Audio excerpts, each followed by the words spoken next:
January 7th, 1943. The New Yorker Hotel, room 3307. A body should have been found, cold and still, the great inventor finally at rest. But imagine, just imagine, that on that winter morning, Nikola Tesla did not die. Imagine his heart continued beating, his mind still flickering with visions of wireless power and cosmic rays. Imagine that something within his extraordinary biology, perhaps the very electricity he spent his life harnessing, kept him bound to this world, not as a ghost, but as a living, breathing man who would watch the decades unfold, who would see his dreams realized, distorted, forgotten, and reborn, who would walk through the atomic age, the space age, the digital revolution, still carrying the weight of every patent, every failure, every moment when the world chose Edison's direct current over his alternating visions. This is not the story of how he died. This is the story of how he lived, and lived, and lived, through a century that would become unrecognizable even to the man who helped birth it. Let us drift back to that January morning, to the moment when Tesla's eyes opened once more, his breath shallow but persistent, his fingers trembling not with the approach of death but with the strange realization that death had passed him by. The hotel room was dim, cluttered with papers covered in equations and sketches of machines that existed only in the architect of lightning's imagination. Pigeons cooed on the windowsill, his only companions in these final, no, not final, these lingering years of isolation. He had been 86 years old, penniless despite his genius, forgotten by a world racing toward war. But now, as his pulse steadied and strength slowly returned to his limbs, Tesla faced something more terrifying than poverty or obscurity. He faced eternity, or something close enough to it. The war raged across Europe and the Pacific, and here he was, a man out of time even before time began stretching impossibly forward. He rose from his bed, slowly, joints aching but functional, and looked at his reflection in the dusty mirror, the same gaunt face, the same piercing eyes that had witnessed the birth of the electrical age. But behind them, a question forming: why? Why am I still here? What purpose could the universe have in extending my existence beyond its natural boundary? Tesla had always believed in purpose, in the ordered mathematics of nature, in causes producing predictable effects. But his continued life defied this logic, introduced variables he could not calculate. He sat at his small desk, surrounded by blueprints for particle beam weapons and wireless transmission towers that would never be built, and contemplated the strangeness of his situation. Outside, New York prepared for another day of wartime rationing and anxiety. Inside, a man who should not exist tried to understand what it meant to persist when persistence seemed impossible. The years immediately following 1943 were strange, disorienting, filled with a kind of temporal vertigo. Tesla remained in his hotel room, watching as the world tore itself apart and then stitched itself back together in new configurations. He heard of Hiroshima and Nagasaki, the atomic fire that consumed cities in an instant, and he thought of his own death ray concepts, his particle beam weapon proposals that the government had dismissed as the fantasies of an aging eccentric. Now they had their terrible light, born from other minds, from Oppenheimer and Fermi and the Manhattan Project, scientists who had unlocked the atom's heart, and he wondered if perhaps his immortality was a punishment, a sentence to witness every consequence of the electrical age he had helped create, every application of energy for destruction as well as creation. He read about the founding of the United Nations, about the Iron Curtain descending across Europe, about the beginning of the Cold War that would define the second half of the 20th century. And through it all, he lived, his body aged. Yes, but so slowly, imperceptibly, as if time itself had decided to negotiate different terms with Nikola Tesla. His hair remained white, his frame remained thin, his hands retained their slight tremor. But he did not weaken further, did not decline toward the grave that should have claimed him.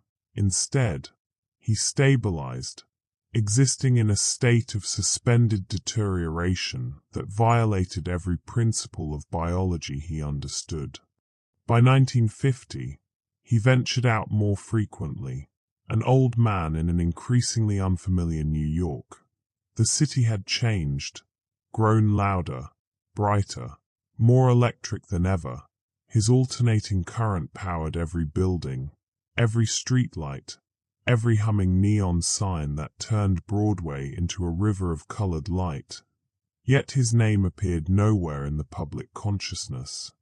Edison's legacy loomed large in the popular imagination. The Wizard of Menlo Park remembered and celebrated, while Tesla remained a footnote in technical journals, a curiosity in the history of invention, and this obscurity became his shield, his protection. No one recognized the elderly Serbian walking through Times Square, marveling at the neon advertisements and wondering how many volts coursed through those glowing tubes, how many amperes flowed through the transformers hidden in basements and substations.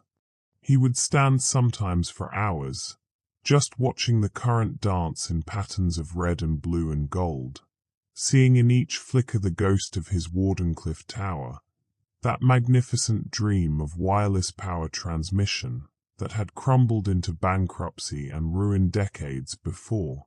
The tower had been demolished in 1917, sold for scrap to pay his debts, and with it had died his vision of free energy broadcast through the earth itself, available to anyone with a simple receiver. But the dream had not died in his mind. It lived there still, complete and perfect, waiting for a world that might finally be ready to embrace it. He began to realize that his extended life came with an unexpected gift: perspective. He had lived through the birth of the electrical age, had been present at the creation, standing in laboratories with generators and transformers when electricity was still mysterious and dangerous, still being mapped and understood. And now he could watch its adolescence, its maturation, its wild and unexpected branching into territories he had both predicted and failed to imagine. Transistors. He read about transistors with deep fascination. These tiny solid-state switches invented at Bell Labs that would replace the vacuum tubes, and he understood immediately what they meant: miniaturization, portability, a future where electricity became invisible, embedded, ubiquitous in ways that even he had not fully anticipated. The 1960s arrived with their revolutionary fervor, their space race and social upheavals, their cultural earthquakes and political assassinations, and Tesla, now impossibly old yet somehow still vital, watched with the complicated emotions of a parent observing a child who had grown beyond recognition and control. Yuri Gagarin orbited the Earth in 1961, and Tesla remembered his own early writings about cosmic rays and extraterrestrial communication, his proposals for contacting other worlds using resonant frequencies and electromagnetic pulses. He had believed, deeply, that humanity was not alone in the universe, that other intelligences must exist among the stars, and that electrical communication might be the universal language. Now here was humanity, finally breaking free of the planetary cradle, reaching toward the stars with rockets that ran on chemical propulsion rather than the electromagnetic principles he had championed. Still, it was progress. It was movement upward and outward. It was the restless human spirit that he had always admired, even when it frustrated him with its inefficiency and waste. He watched the moon landing in 1969 on a small television in his apartment, saw Neil Armstrong step onto lunar dust, and felt tears running down his weathered cheeks, tears of joy that humanity had achieved this impossible thing, tears of sorrow that he had not contributed to this triumph, that his wireless power transmission could have made space travel easier and safer, but had never been developed. He walked through the streets during the Great Blackout of 1965, when the northeastern United States went dark, 30 million people suddenly without power. The entire electrical infrastructure collapsed from a single point of failure, and he felt a strange nostalgia for that darkness, a reminder of the world before his alternating current conquered the night and made cities glow like constellations against the earth. But the blackout was temporary, a glitch in the system. And soon the lights returned, humming back to life on the infrastructure he had designed more than half a century before. His system was robust, resilient, still functioning exactly as he had promised it would when he first demonstrated it at the World's Columbian Exposition in Chicago in 1893. In this, at least, he could take quiet satisfaction. His polyphase alternating current system had proven itself, had become the standard for electrical distribution worldwide, had outlasted Edison's direct current and every other competing technology. He had won that battle, even if he had lost the war for recognition and wealth. The counterculture movements of the late 60s bewildered and intrigued him in equal measure. Young people rejecting technology, seeking authenticity in nature and psychedelic experience, questioning the very progress that Tesla's generation had assumed was an unalloyed good. He understood their skepticism, their fear of the military-industrial complex and the atomic sword hanging over humanity like Damocles' blade. He had felt similar fears himself, had warned about the dangers of his own inventions in the wrong hands, had seen how electrical knowledge could be weaponized. But he could not fully embrace their rejection of science and reason, their turn toward mysticism and anti-intellectualism. To Tesla, knowledge was always worth pursuing, even when its applications proved destructive. The solution was not less understanding but more wisdom, not abandonment of technology but better stewardship of its power. He had spent his life trying to harness nature's forces for human benefit, to make energy abundant and accessible, to eliminate the scarcity that drove so much conflict and suffering. And he still believed this was possible, still held faith that humanity could mature into responsible use of the gifts that science offered. By the 1970s, Tesla had become a phantom in his own life story, a ghost haunting the margins of electrical engineering history. He read books about himself, biographies written by authors who had never met him, who relied on second-hand accounts and incomplete records. They got details wrong, confused dates and locations, romanticized some aspects of his work while completely missing the deeper implications of others. He saw himself portrayed as a mad scientist, an eccentric genius, a tragic figure crushed by Edison's commercial superiority and Morgan's withdrawal of funding. And while there was truth in these narratives, they were incomplete, flattened, missing the texture and complexity of actual lived experience. They could not capture what it meant to see the future so clearly that the present became almost unbearable, To know with absolute certainty that wireless power transmission was possible, was inevitable, but to lack the resources and political will to make it happen in his own era, to understand that the world would eventually arrive at his conclusions, but only after decades of unnecessary delay and inefficiency. This was the particular torture of the visionary, and Tesla had endured it for longer than any mortal should have to.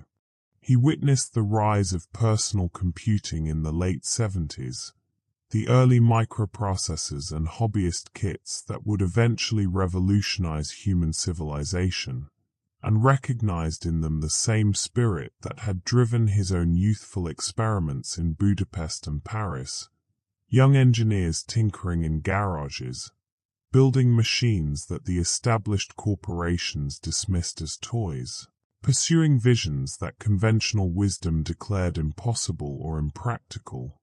He visited a Radio Shack once, in 1977, and stood before the TRS-80 computer, this beige box that could perform calculations and store information, and he felt both pride and sorrow.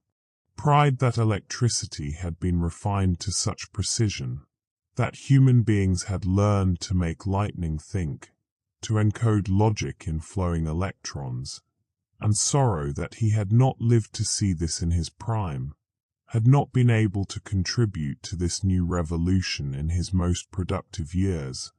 But of course, he was still living, still seeing, still capable of understanding even if he could not directly participate.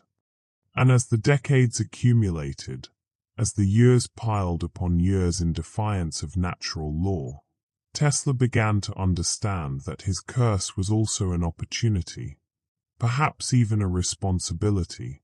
He could witness the long arc of technological development, could see patterns that no mortal lifetime would reveal, could track the evolution of ideas across generations and observe how innovations appeared, disappeared, and reappeared in cycles. He noticed how ideas dismissed in one era would be rediscovered and celebrated in another, how his own concepts about resonance and frequency, once considered impractical or mystical, were slowly being validated by quantum mechanics and electromagnetic field theory.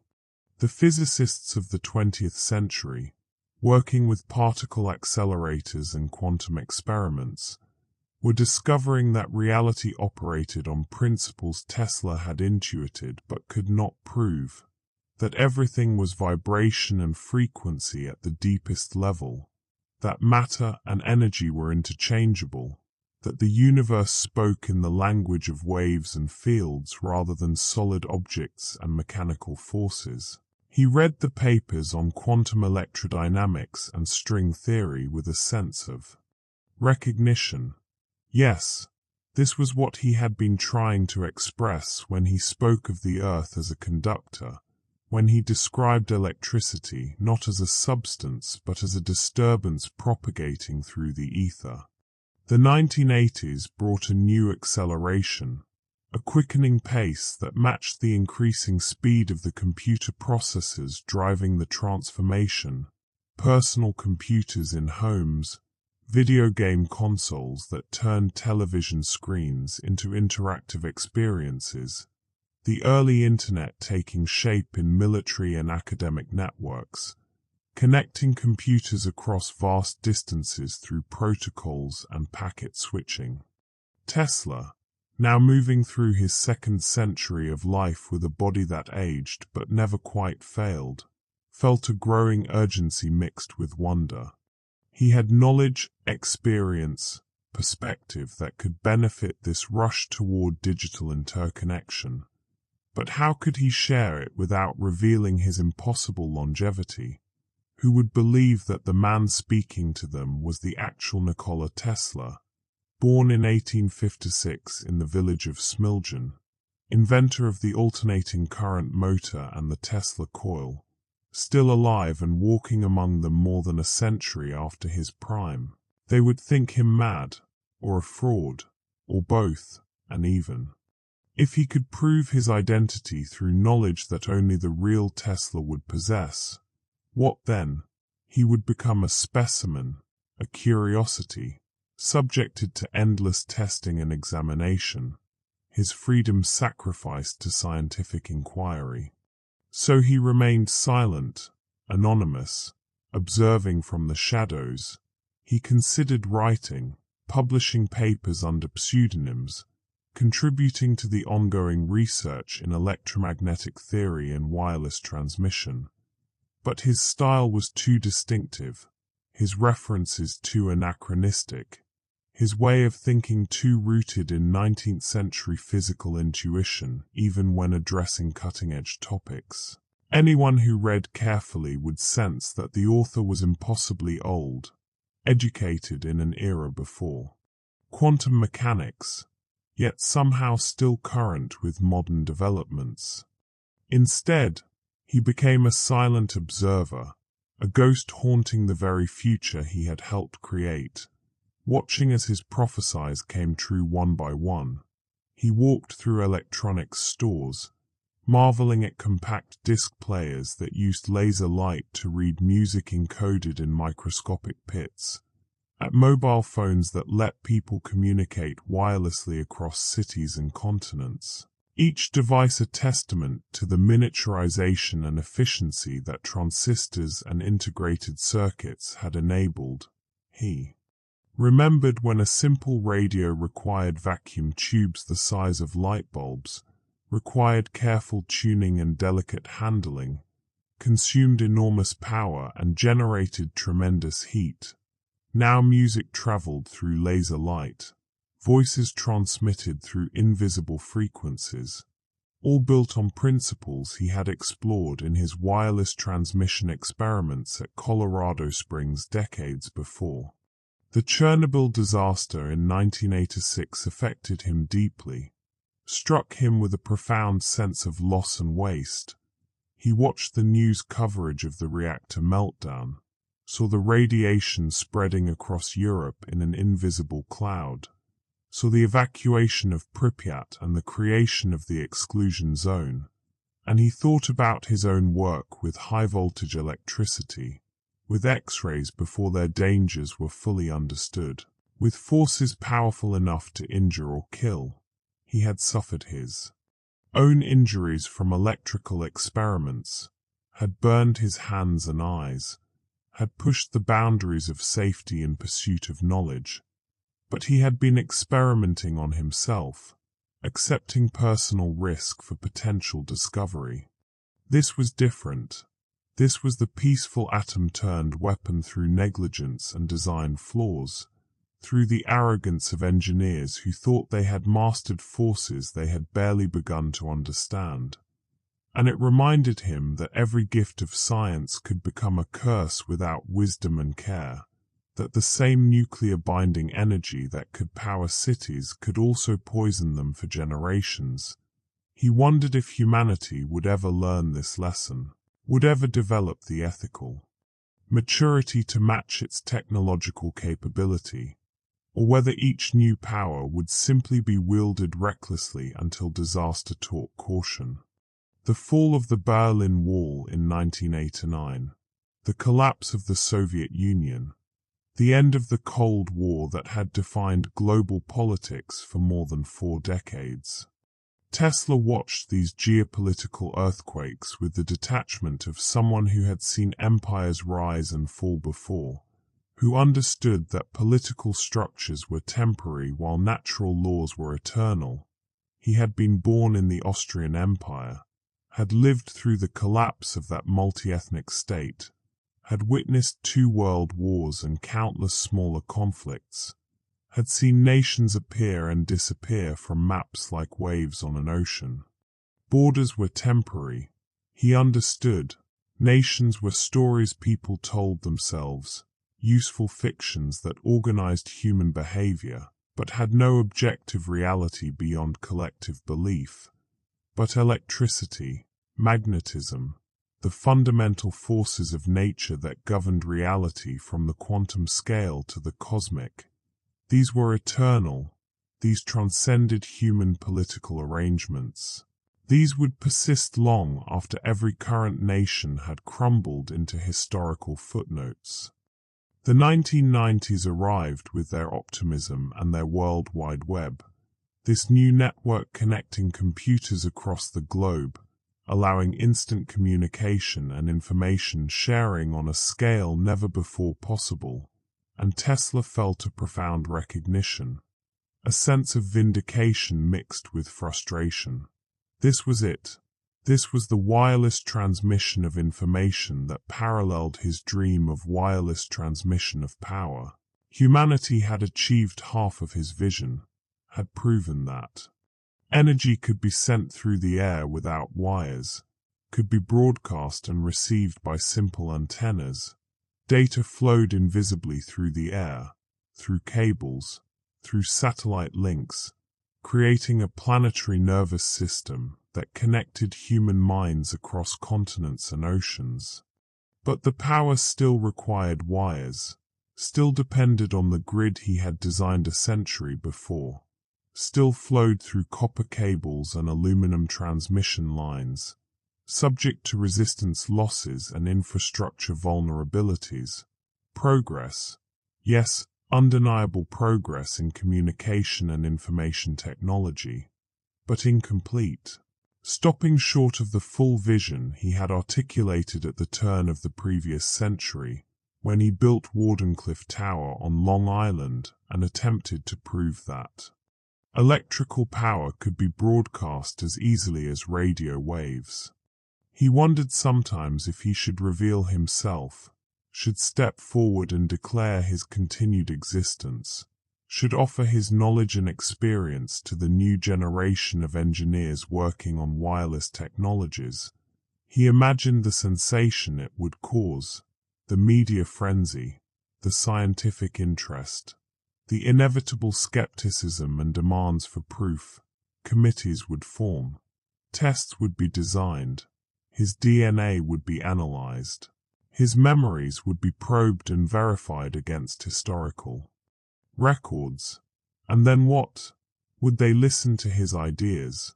Or would they dismiss him as a relic, a fossil from a bygone era whose insights were no longer relevant? And even if they listened, even if they took his wireless power concepts seriously, would they have the vision and courage to implement them? Or would the same forces that had defeated him the first time, the entrenched economic interests, the infrastructure investments in wired systems, the regulatory frameworks built around centralized power generation and distribution, would these same forces defeat him again, condemn him to watch his dream deferred for yet another generation? He always decided against revelation, always chose to remain anonymous, to keep living and observing in silence. His anonymity protected him, allowed him to move freely through a world that would otherwise dissect him, study him, turn him into a laboratory curiosity or a media spectacle. Better to remain unknown, to keep living and observing, to see how the story continued without his interference. The new millennium arrived with its Y2K fears that proved unfounded and its internet bubble that proved all too real. And Tesla, now impossibly old by any standard measure yet still walking, still thinking, still observing with those piercing eyes that had seen more than a century of transformation, felt a strange kinship with the digital prophets and technology evangelists of Silicon Valley. These young programmers and entrepreneurs, barely older than children by his reckoning, spoke with absolute certainty about changing the world, about disrupting old industries, about bringing information and connectivity to every human being on the planet.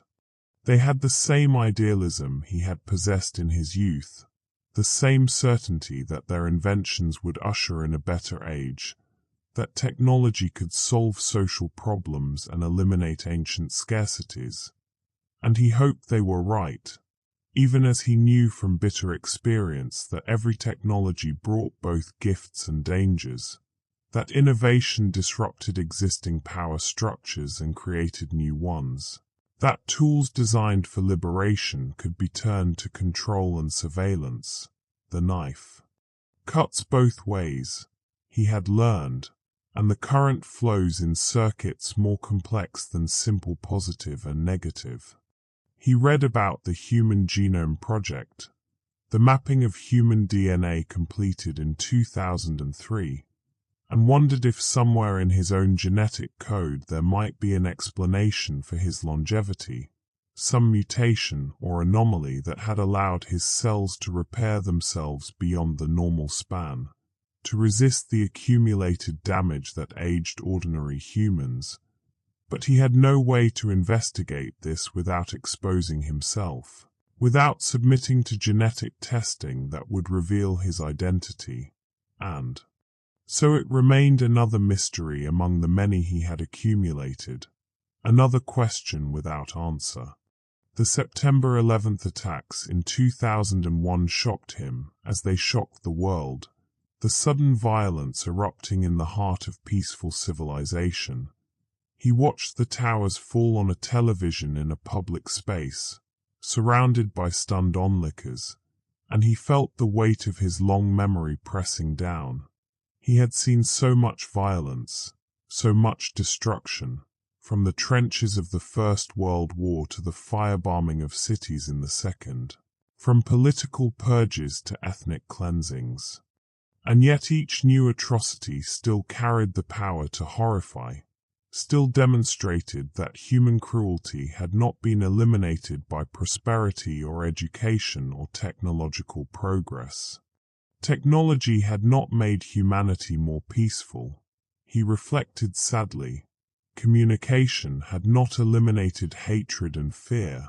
The same electricity that powered computers and life-saving medical equipment also powered the media apparatus that spread terror and propaganda, that amplified division and dehumanization. The tools were neutral, he reminded himself. The morality came from human choices, from how people decided to use the capabilities that science provided. But sometimes the weight of witnessing these choices, decade after decade, century after century, became almost unbearable.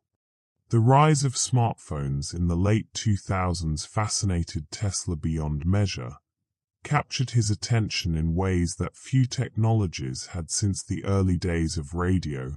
Here, finally, was a device that combined wireless communication, computing power, and global connectivity in a form factor that could fit in a pocket, that could be carried anywhere and used by anyone.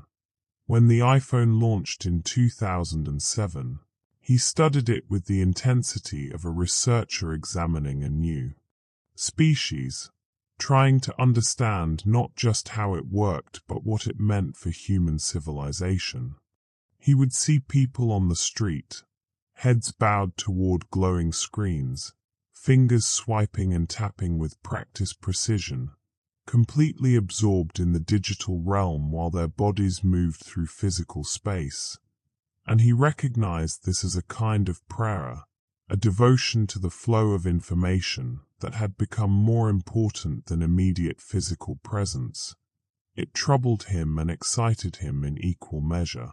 Troubled because he valued direct experience and sensory engagement with the world, because he had always learned through doing, through touching and building and experimenting with actual materials and forces. Excited because this was proof that wireless technology could indeed change civilization at its foundation, could restructure human social behavior and cognition in fundamental ways. He walked through an Apple store once, in 2010, just to touch the devices, to feel the smooth glass surfaces and understand how they worked, to see if he could sense the electrical principles operating beneath the elegant industrial design. A young employee approached him. This impossibly old man with weathered hands carefully examining an iPad, turning it over, running his fingers across the screen, feeling the slight warmth generated by the processor, and the employee asked kindly if he needed help, if he had questions about the product. Tesla smiled, a gentle expression that crinkled the corners of his ancient eyes, and said, "No, thank you.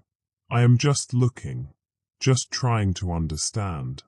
And the employee nodded and walked away, never knowing that this elderly customer understood the principles of electromagnetic induction and capacitive touchscreens better than anyone in the store, had in fact pioneered many of the fundamental concepts that made such devices possible, had demonstrated wireless transmission of electrical energy more than a century before, had built Tesla coils that were spiritual ancestors to the resonant circuits that powered modern electronics.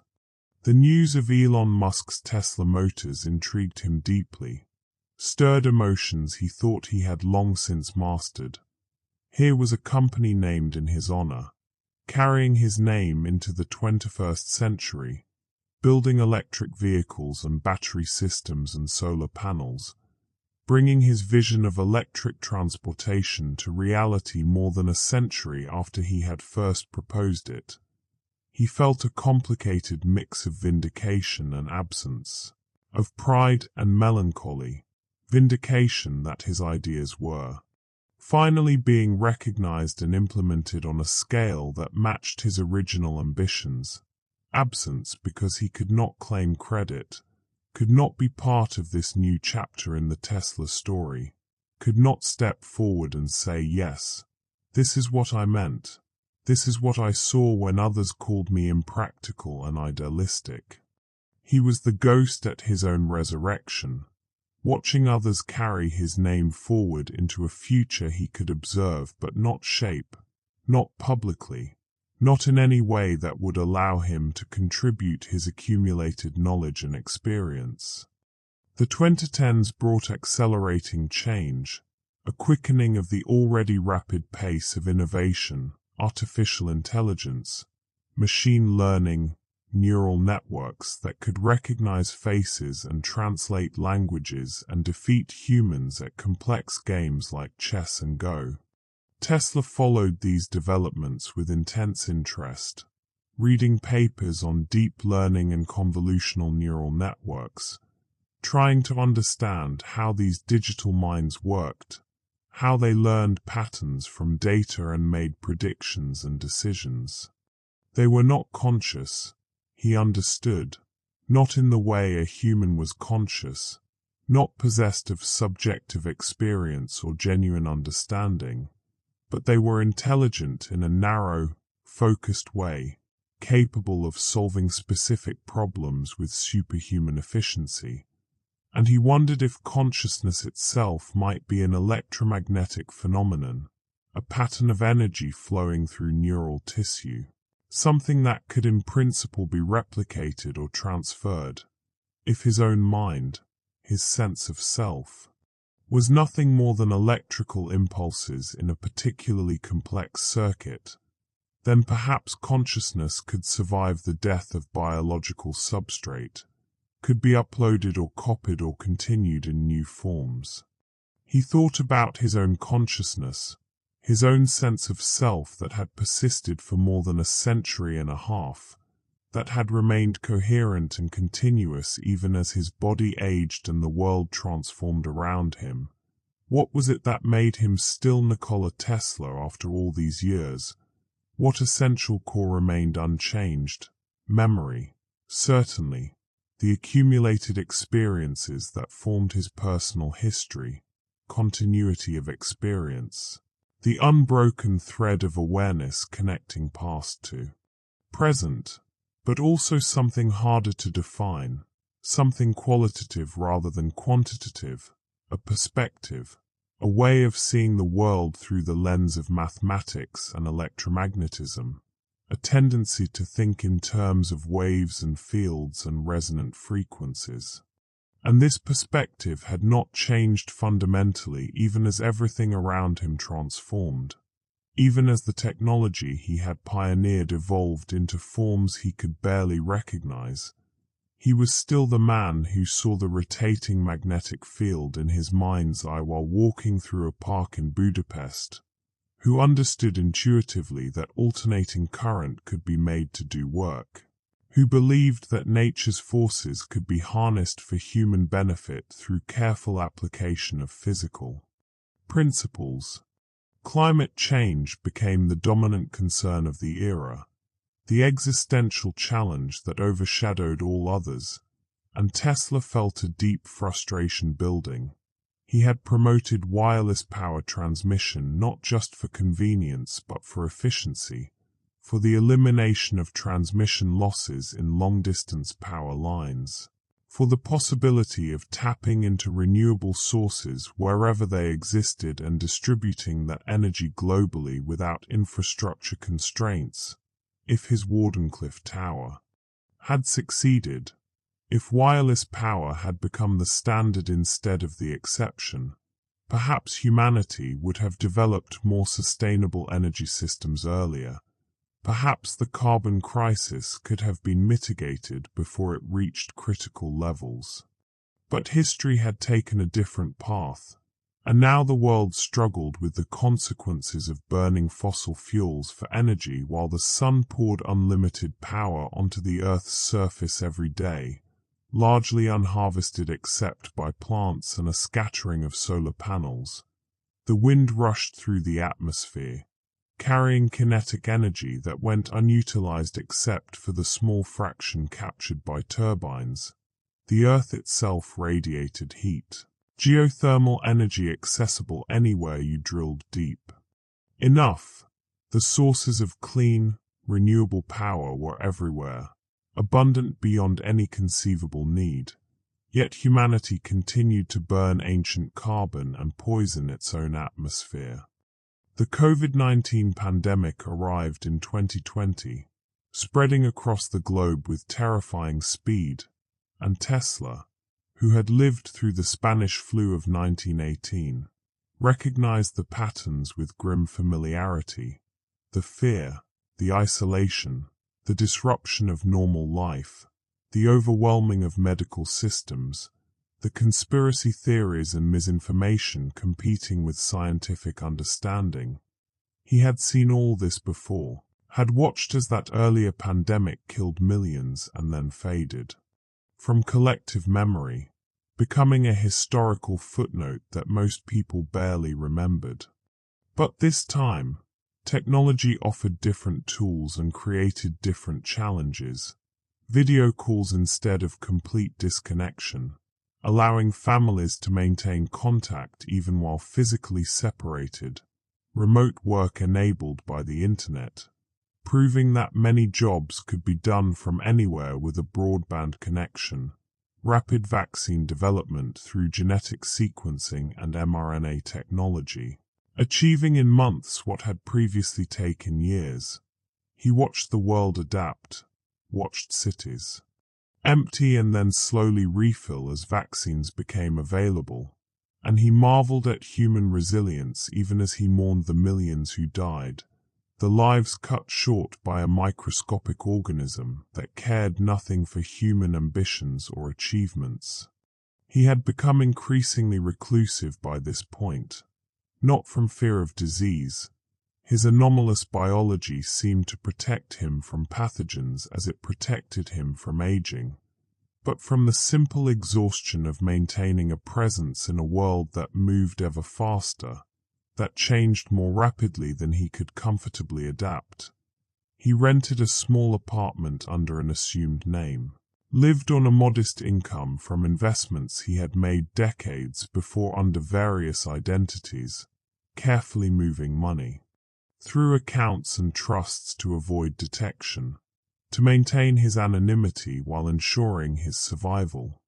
And he spent his days reading, thinking, remembering. His body had finally begun to show more serious signs of age, the invulnerability that had sustained him for more than a century starting to crack. His hands trembled more noticeably. His vision blurred at the edges even with glasses.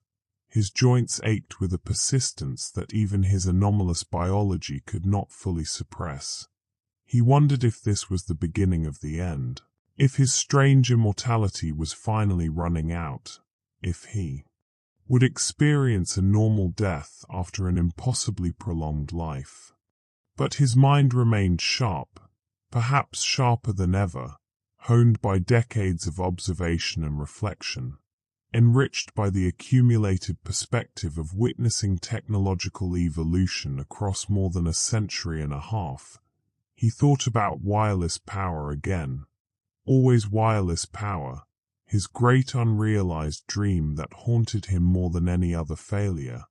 And he saw it beginning to emerge, slowly, tentatively, in the form of inductive charging pads for smartphones, wireless charging for electric vehicles, research into long-range power transmission through resonant coupling and microwave beaming. His ideas were being rediscovered, piece by piece, vindicated by a generation of engineers who had likely never heard his name or knew it only as the unit of magnetic flux density, the Tesla. They called it a measure of field strength, his name reduced to a technical term in the international system of units. It was a kind of immortality, he supposed, having your name become part of the permanent vocabulary of science. But it was a cold immortality, divorced from the actual person who had borne that name, who had struggled and dreamed and failed and persisted. By 2022, Tesla had lived for 166 years, an impossibility by all medical understanding, a violation of every principle of biology and gerontology. Yet here he was, still breathing, still thinking, still carrying the accumulated weight of nearly 2 centuries of memory like a burden that grew heavier with each passing year. He would sometimes sit in his apartment and close his eyes and see it all. The workshops of Budapest where he first visualized the rotating magnetic field, seeing it complete and perfect in his mind before he ever built a prototype. The laboratories of New York where he had conjured lightning from thin air, where he had demonstrated wireless transmission of electrical energy to audiences who gasped and applauded, but did not fully understand what they were witnessing. The ruins of Wardenclyffe, his greatest failure and perhaps his most important legacy. The tower that had promised free energy to the world, but had instead delivered bankruptcy and humiliation. The faces of people he had known, Edison and Westinghouse and J.P. Morgan, all long dead, all faded into history while he persisted like a character who had missed his exit from the stage. He remembered conversations, arguments, negotiations, moments of triumph and despair, all preserved in perfect clarity by a memory that refused to fade even as his body slowly failed. He read about quantum computing, about qubits and superposition and entanglement, and recognized in these concepts echoes of his own thinking about resonance and energy states, about the wave nature of reality and the possibility of multiple states existing simultaneously. He had always understood that reality operated on principles deeper than mechanical cause and effect. That electricity and magnetism revealed a universe of waves and frequencies, of potential and field, of relationships, more fundamental than solid objects in empty space. Quantum mechanics had vindicated this intuition, had shown that at the smallest scales, reality was indeed probabilistic and non-local, connected in ways that transcended simple physical contact or linear causation. Particles could be entangled across vast distances, affecting each other instantaneously in apparent violation of relativity. And Tesla wondered if perhaps consciousness itself was a quantum phenomenon, if the human mind exploited these strange properties of reality to achieve understanding and awareness. The metaverse and virtual reality captured public imagination in the early 20s. These digital spaces where people could meet and interact without physical proximity, where entire worlds could be constructed from mathematics and rendered in 3 dimensions, and Tesla saw in this another partial realization of his vision: wireless connection. Yes, allowing people to communicate and collaborate across any distance. Immersive experience. Yes, creating presence without physical proximity, but still dependent on wired power, still constrained by the need to plug devices into outlets, to charge batteries from the electrical grid. His dream of truly wireless energy remained incomplete, and he wondered if he would live to see it fully realized, if his strange immortality would continue indefinitely, always watching, always waiting for the moment when humanity finally embraced the vision he had articulated more than a century before. The rise of renewable energy, solar panels, and wind turbines spreading across the landscape gave Tesla hope for the first time in decades. Here was humanity finally beginning to harvest the natural electrical phenomena he had always championed, finally recognizing that the sun and wind and earth itself provided unlimited free energy, that the challenge was not finding power sources but learning to capture and distribute what nature offered so abundantly.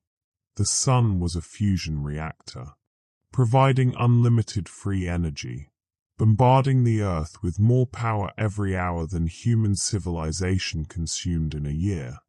The wind was air in motion, kinetic energy that could be converted to electrical with simple turbines.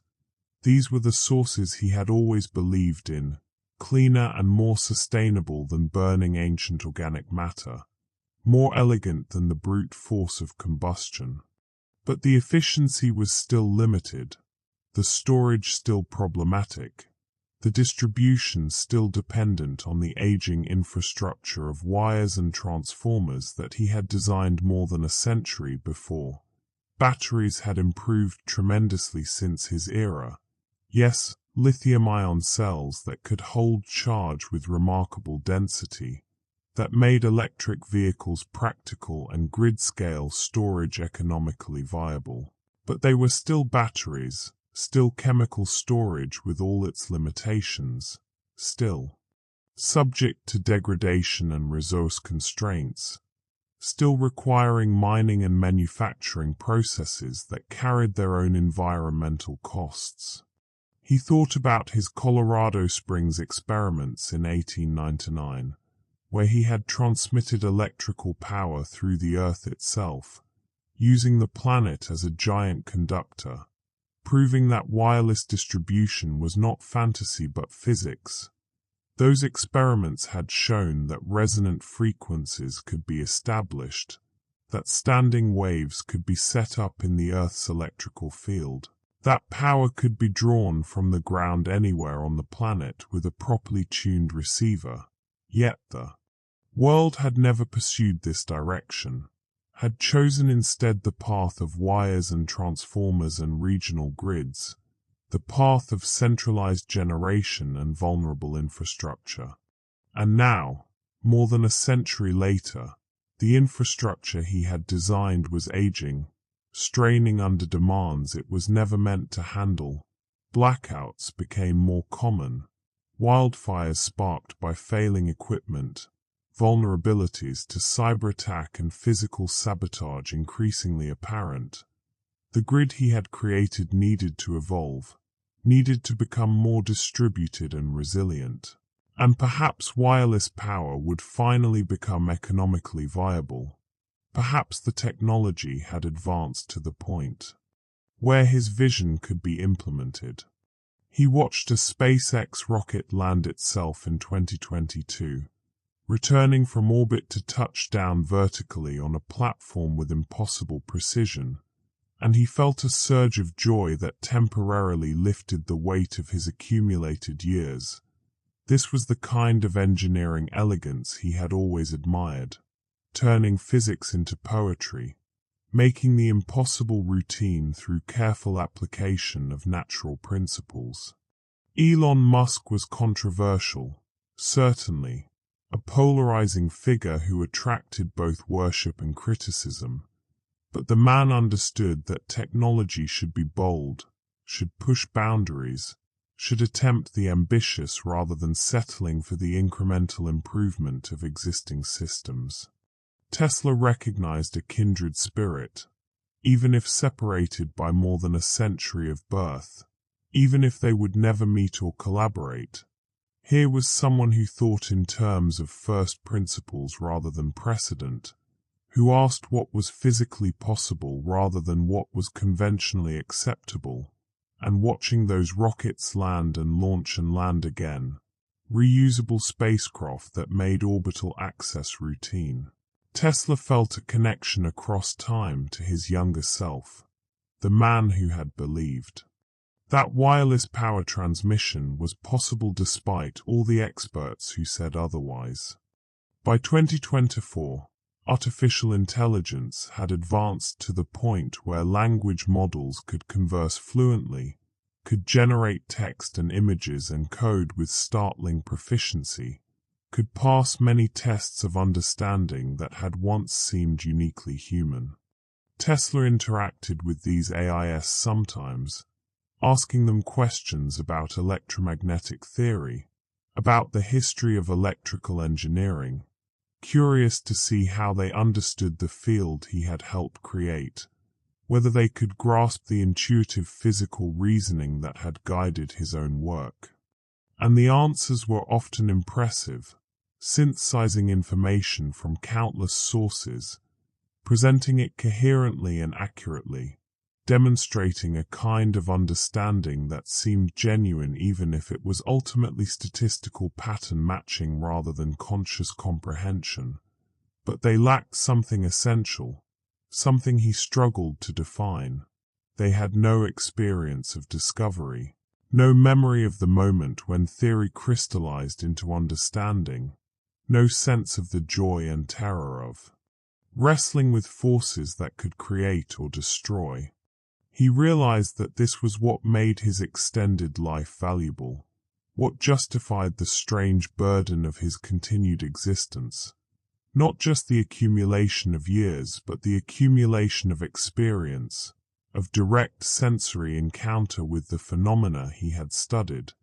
He had felt electricity flowing through his body, had seen it arc across his laboratory in violet streamers, had smelled the ozone it produced and heard its crackling roar, had touched it and been burned by it and learned to respect its power through direct physical engagement. No AI could replicate that embodied knowledge, that somatic understanding that came from working with actual materials and forces rather than abstract representations. And perhaps this was what consciousness truly was. He thought, not computation but experience, not processing but presence, not algorithm but awareness, the felt quality of existence, the subjective interiority that made him not just an information processing system, but a living being with hopes and fears and memories that carried emotional weight. The political turbulence of the era troubled him more than usual.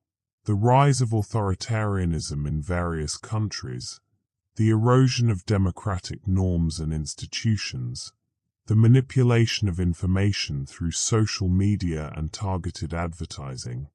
He had always tried to stay above partisan disputes, to focus on science and technology as universal human endeavors that transcended national boundaries and political ideologies.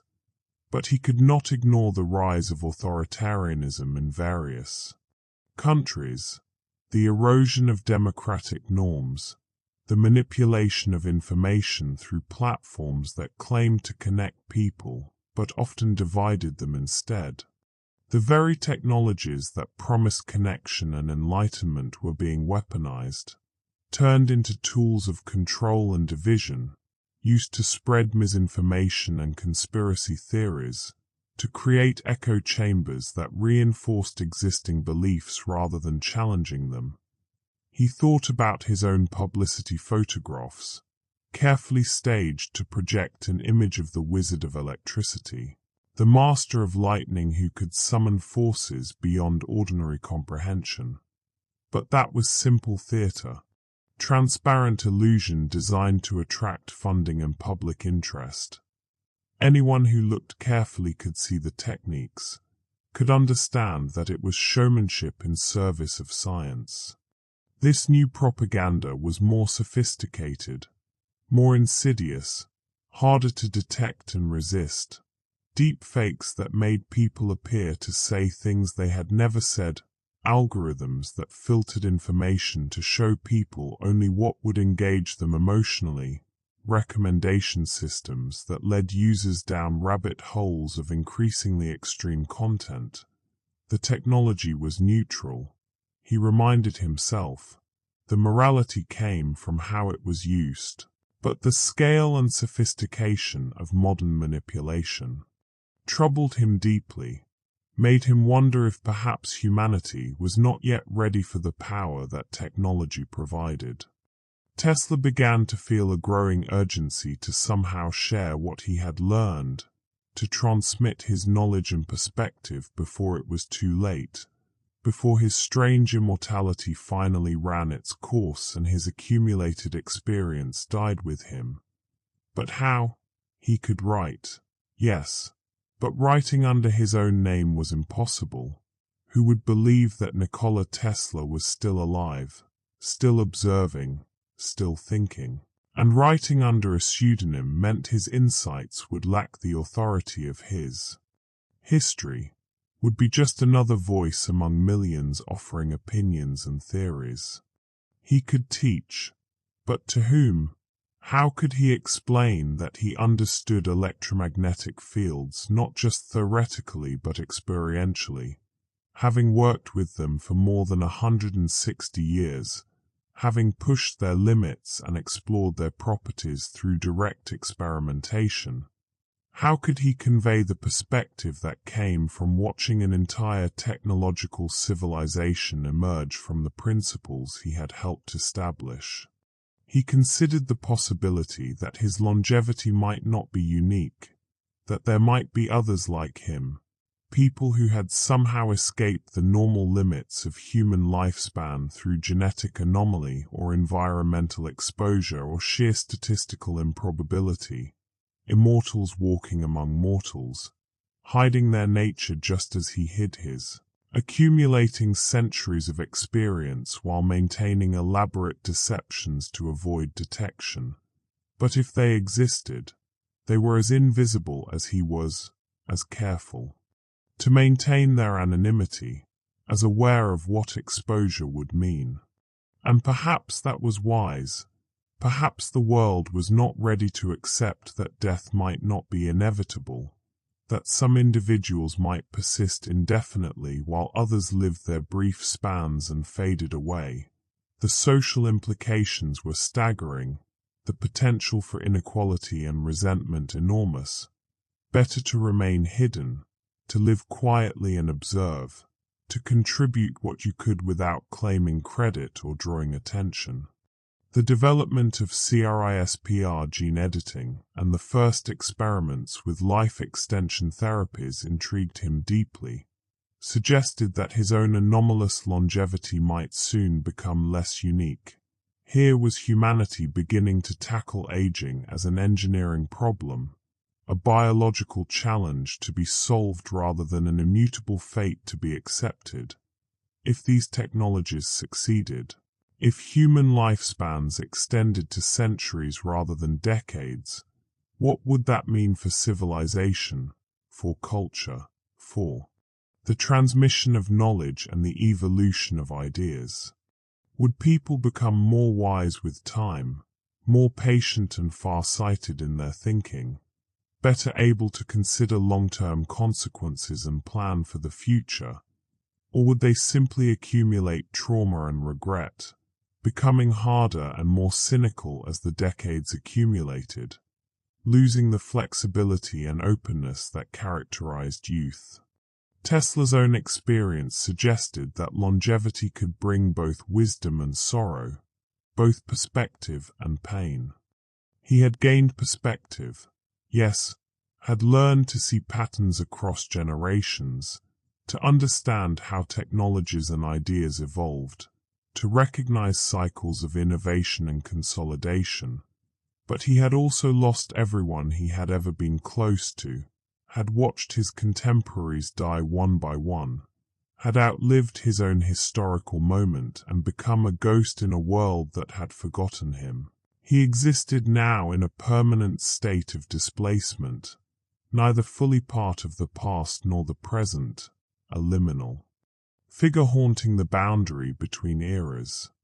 The 2020s continued their relentless acceleration, each year bringing innovations that would have seemed like science fiction just decades before.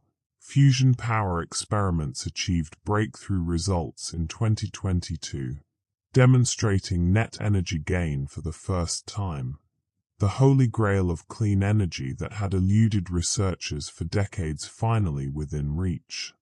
Tesla followed these developments with intense interest, reading the papers from the National Ignition Facility and other laboratories, trying to understand the principles of inertial confinement and magnetic confinement that made fusion possible.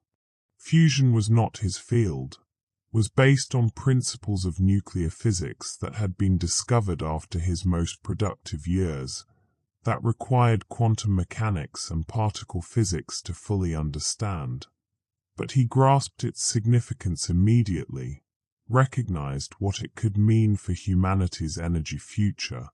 Here was humanity learning to harness the same processes that powered the stars, to bring stellar fire down to Earth in controlled form, to tap into the binding energy of atomic nuclei and release it gradually rather than explosively. If this succeeded, if fusion became practical and economical rather than a laboratory curiosity, the energy crisis would effectively be solved. Unlimited clean power, no carbon emissions, no radioactive waste with millennia-long half-lives, just helium and neutrons and more energy than humanity could conceivably use. It would transform civilization as profoundly as electricity itself had transformed the 19th century, would enable possibilities that current energy constraints made impractical. But even fusion power would still require distribution, would still need a grid to carry energy from centralized plants to dispersed users. And here, finally, Tesla saw an opportunity for his vision to be realized, for wireless power transmission to find its moment. Fusion could provide the abundant energy, wireless transmission could distribute it efficiently, and together they could create a truly sustainable and resilient energy system, immune to the vulnerabilities that plagued current infrastructure. He began to sketch designs again, his trembling hands moving across paper the way they had more than a century before, equations flowing from muscle memory and deep understanding, diagrams taking shape that showed how resonant coupling could be achieved at scale, how receiving stations could be tuned to extract power from the Earth's electromagnetic field, how the entire planet could become a giant electrical system with energy available anywhere, anytime, without wires or infrastructure. He was too old to build anything himself, too isolated to recruit collaborators, too anonymous to claim credit or attract funding, but he could at least document the ideas, could leave behind detailed specifications that someone, someday, might discover and implement. Perhaps after he was gone, perhaps centuries in the future, perhaps never. But the act of creation still brought him joy, still gave him purpose, still connected him to the young man he had been in Budapest when the vision first appeared. The question of his own mortality began to preoccupy him more as 2025 arrived and departed. He had lived for more than a century and a half, had witnessed transformations beyond anything he could have imagined. But could this continue indefinitely? Or was there a limit to his strange longevity, some final threshold beyond which even his anomalous biology could not sustain him? Or would he persist forever, watching century after century unfold, accumulating memories until they became too heavy to bear, until the weight of experience crushed the will to continue? The prospect of immortality, once it shifted from fantasy to lived reality, revealed itself as deeply ambiguous, neither blessing nor curse, but something more complex and nuanced, neither entirely desirable nor entirely terrible, but depending entirely on what one chose to do with the endless time, how one found meaning and purpose across spans that exceeded normal human comprehension. He thought about legacy constantly now, about what would remain when he was finally gone, what mark he would leave on the world that would persist after his death. His patents had expired long ago, had entered the public domain, available to anyone who wanted to use them. His name adorned a car company and a unit of magnetic flux density, had become part of the permanent vocabulary of physics and engineering. Biographies documented his life, though they ended with his supposed death in 1943, missing the strange coda of his extended existence.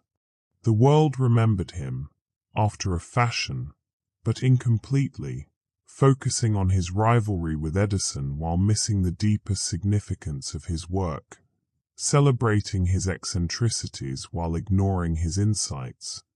What he wanted, he realized, was for people to understand that technology was not neutral, that the choices made in designing and deploying systems had profound consequences, that efficiency and elegance mattered not just economically but ethically and aesthetically. His alternating current had won over Edison's direct current not because it was morally superior, but because it was more efficient, more scalable, better suited to the task of distributing electrical power across long distances. Yet that efficiency had enabled both wonderful and terrible things: rural electrification, that brought light and power to millions, yes, but also electric chairs for execution and devastating weapons of war. The same energy that illuminated could incinerate, and the inventor could not control how the invention would be used, could only hope that wisdom would guide application. By 2025, Tesla had begun to notice changes in himself that suggested his longevity might finally be approaching its end, that the strange biological anomaly that had sustained him for more than 16 decades was finally failing. His body ached more persistently, a deep bone weariness that rest could not relieve. His energy flagged earlier in the day, leaving him exhausted by evening. His sleep became fitful and interrupted by dreams that mixed memories from different eras into surreal collages, past and present bleeding together in ways that disturbed his waking thoughts. He dreamed of walking through Wardenclyffe Tower while smartphones rang in his pockets, of discussing wireless power with Elon Musk and Thomas Edison simultaneously, both men arguing their positions while he tried to explain that they were both right and both wrong, of watching the northern lights from Colorado Springs while satellites streaked overhead and fusion reactors hummed in the distance, all of history compressed into a single impossible moment. He did not fear death, had never feared it even when he was young and death seemed distant and abstract. What he feared was incompletion, the sense that his work remained unfinished, that his vision had never fully manifested, that he would die with the knowledge and perspective accumulated over more than a century and a half, all of it lost when his brain finally ceased functioning. But he also recognized that no life, however extended, could ever be truly complete, that there would always be more to discover, more to understand, more to create. The universe was infinite in its complexity, revealing new mysteries with every answer, generating new questions faster than human knowledge could address them. And human knowledge would always remain finite, a small bright space carved out of vast darkness, an island of understanding in an ocean of ignorance. This was not cause for despair but for humility and wonder, for recognition that the project of understanding reality was collaborative and transgenerational, that each individual contributed their small part and passed the work to others. The world of 2025 barely resembled the world of his birth in 1856, the changes so profound that they seemed almost dreamlike in their magnitude. Then, electricity had been a laboratory curiosity, a parlor trick, a mysterious force barely understood and barely controlled. Now, civilization ran on electricity, could not function without it for even a few hours, depended on it for everything from communication to transportation to food preservation. His contribution to this transformation had been significant, perhaps essential, the polyphase alternating current system that still powered the world more than a century after he designed it. But it was also just one thread in a vast tapestry woven by thousands of inventors, engineers, scientists, thinkers across multiple generations. He had helped change the world, yes, but the world had its own momentum, its own trajectory, its own direction that emerged from countless individual choices and actions, and it would have electrified with or without Nikola Tesla, though perhaps more slowly, perhaps less efficiently, perhaps following different paths to similar destinations. He walked through Central Park one afternoon in autumn, the leaves turning golden red in the annual cycle of death and renewal, the city sounds muffled by distance and foliage, creating a pocket of relative quiet in the heart of Manhattan. And he felt a profound peace settling over him, a sense of completion that had eluded him for decades. He had lived long enough to see his ideas vindicated, to watch wireless technology transform human civilization in ways that paralleled his original vision even if they took different forms, to witness the beginning of sustainable energy systems and the first steps toward the stars, toward fusion power and space exploration and the possibility of humanity becoming a multiplanetary species. Not everything had unfolded as he had hoped or predicted.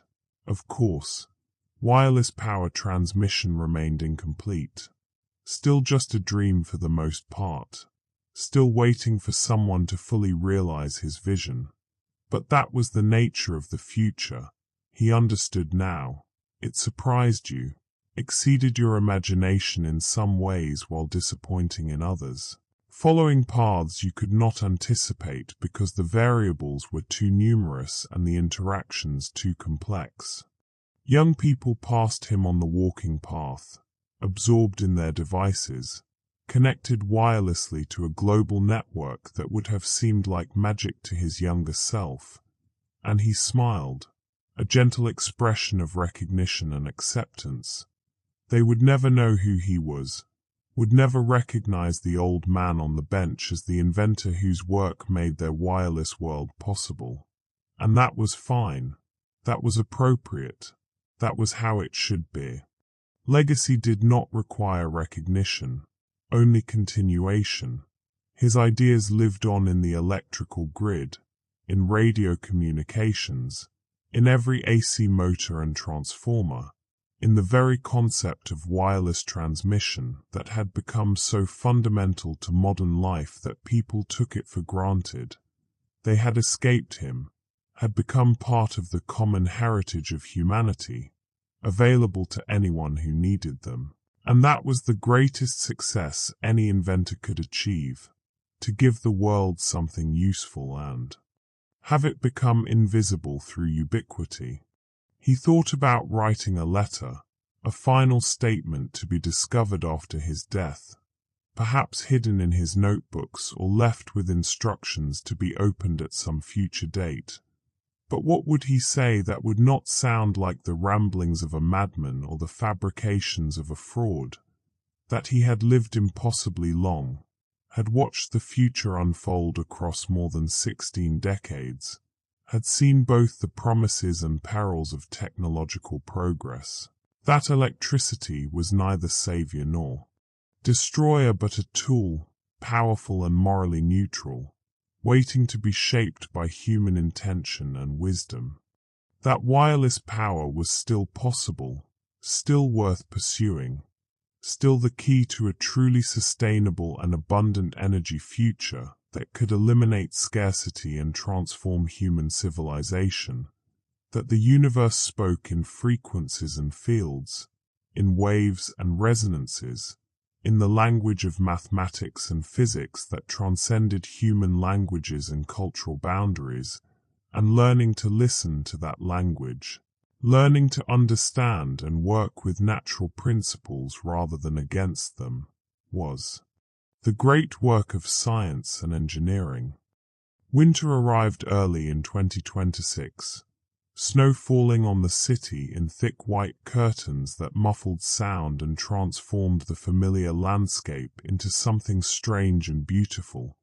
And Tesla found himself thinking about energy again. Not electrical energy this time, but the energy of his own body, the mysterious force that had sustained him for more than 16 decades, that had kept him alive and conscious long past the point where he should have died. He could feel it now, flickering like a lamp running low on current, the light dimming but not yet extinguished, the filament glowing faintly in the gathering darkness. How much longer did he have? Months, years, another century. There was no way to know, no precedent to consult, no medical understanding that could explain his condition or predict its course.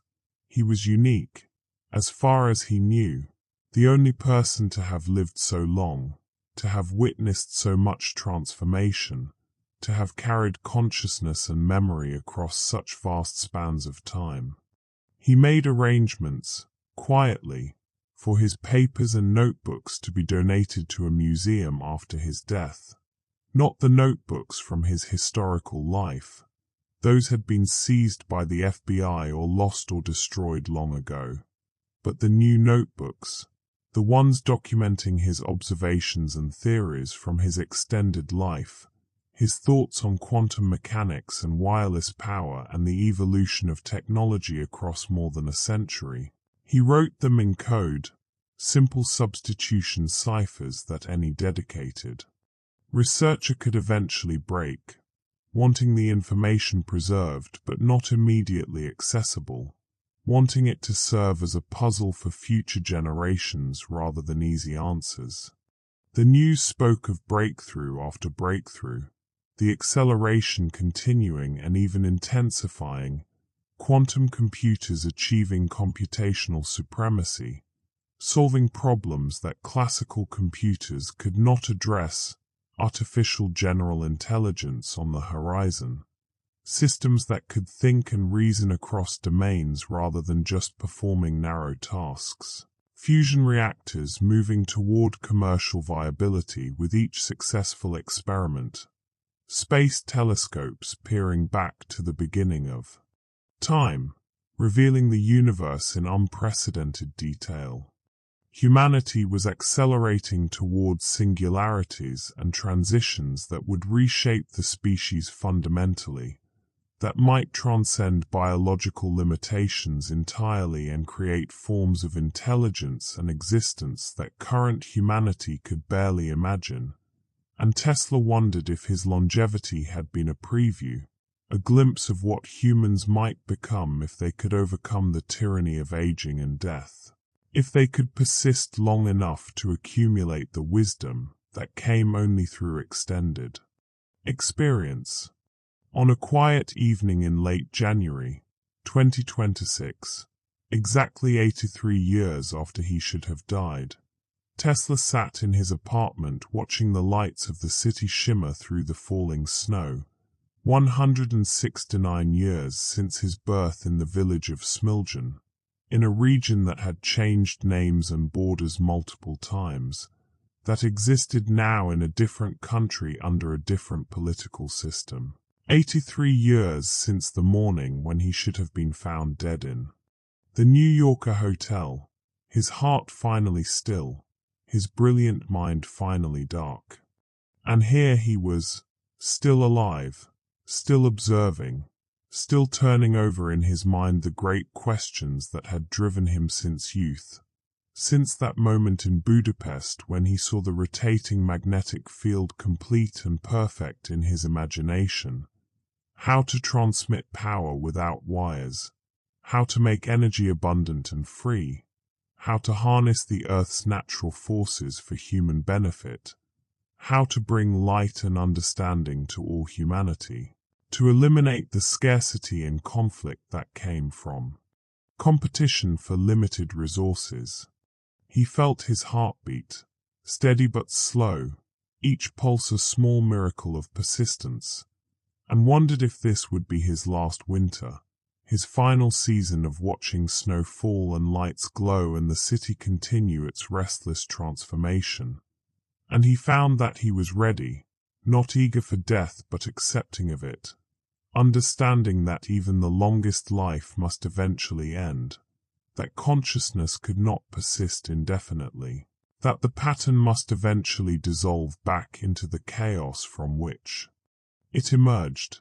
He had seen enough, experienced enough, contributed enough, had lived through the birth of the electrical age and witnessed its maturation into forms he could not have predicted, had watched his ideas vindicated and distorted, implemented and ignored, celebrated and forgotten and rediscovered, had been present for transformations that reshaped human civilization so profoundly that the world of his birth and the world of his potential death seemed like different planets entirely. The work would continue without him, carried forward by others who might never know his name, but who would build on the foundation he had helped create, who would rediscover his insights and push them further, who would finally realize the dream of wireless power transmission, or create something even better that he had not imagined. The work always continued. That was the nature of human progress, each generation building on what came before, standing on the shoulders of giants even when they did not know the giants' names. The city hummed around him, 40 million electric lights burning in the darkness, powered by alternating current flowing through a grid of his design. The same principles he had demonstrated at the World's Columbian Exposition in 1893 still functioning perfectly more than a century later. Wireless signals filled the air, invisible rivers of data connecting minds across the planet, creating a global consciousness that paralleled his vision of wireless power even if it took a different form, and somewhere, in some laboratory, a researcher was probably working on wireless power transmission right now, rediscovering principles Tesla had explored in Colorado Springs more than a century before. The dream persisted even when the dreamer faded. The work continued even when the worker rested. And that was legacy enough. That was immortality of a different kind. Not the biological persistence he had somehow achieved, but the persistence of ideas and principles and visions that transcended individual lives. He closed his eyes and let himself drift, not into sleep but into a state of deep relaxation, feeling the electrical rhythms of his own body, the firing of neurons creating thoughts, the beating of his heart creating circulation, the respiration of cells creating energy, all of it ultimately electromagnetic phenomena, waves propagating through tissue, charges moving through membranes, fields collapsing and reforming in the endless dance of life. He was electricity made conscious, a walking proof that life itself was a kind of current, flowing from some unknown source towards some unknown destination, organizing itself temporarily into patterns complex enough to observe and understand and wonder. And when that current finally stopped, when the voltage dropped to zero and the field collapsed, when the pattern dissolved and the consciousness faded, he would return to the universe that had briefly organized itself into the configuration called Nikola Tesla. But not tonight, not yet. Tonight he lived, and dreamed, and remembered, walking through his long history, visiting all the moments that had made him who he was, and waited, patient now after so many years of waiting, for whatever came next, for the final transformation, for the return to the great electrical ocean from which all life emerged and to which all life returned, content in the knowledge that he had contributed his part, that his alternating current still powered the world, that his vision of wireless transmission lived on even if incomplete, that somewhere in the future someone would finish what he had started, and the dream would finally be real.